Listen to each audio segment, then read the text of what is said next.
All right, everybody, time to get our workout in handstand pressing workout today. It's a beautiful snowy day here in Denver, but that's not going to stop us at all. We start off with the supplemental moves in the combat conditioning. First, we have the leg raises, about 5 or 6 of those. Bridge work is up next, working on keeping my hamstrings engaged, also squeezing a little bit more in my upper traps.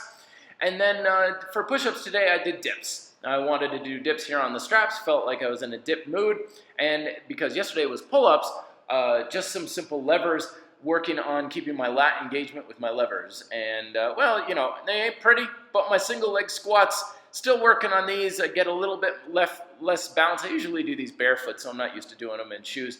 So first set of the working set with our handstand, still working on handstand pressing, holding for about 30 to 40 seconds, working on keeping tension in my triceps, my shoulders, and my upper back. This is a great exercise for the upper traps. A lot of people ask, like, how do you work your upper traps body weight? Well, this is one of the ways.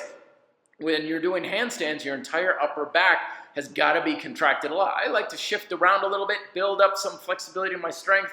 In my wrists, again, I usually don't use things like push-up handles and stuff. Flat hands on the floor is going to be better, holding for a period of time to build up the endurance, but also, again, work on the muscle engagement, work on the muscular activation in the pushing chain, as well as stabilization in the core and in the abs.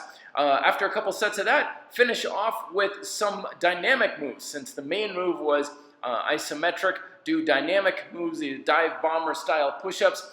Once again, keeping the back tight as possible, glutes are engaged, moving myself forward as much as I can at the bottom, trying my best to keep my elbows squeezed in tight.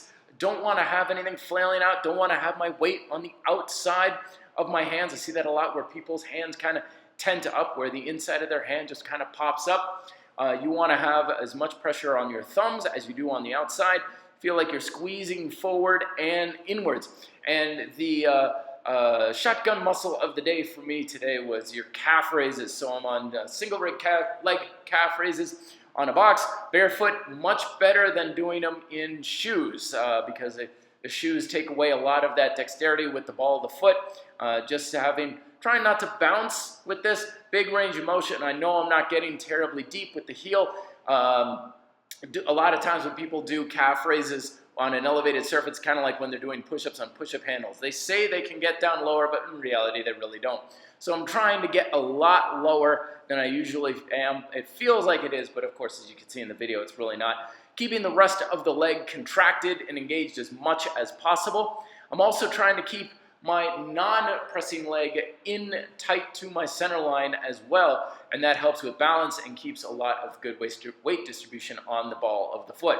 So there you go, folks, my handstand workout. Let me know your thoughts. Be fit, live free.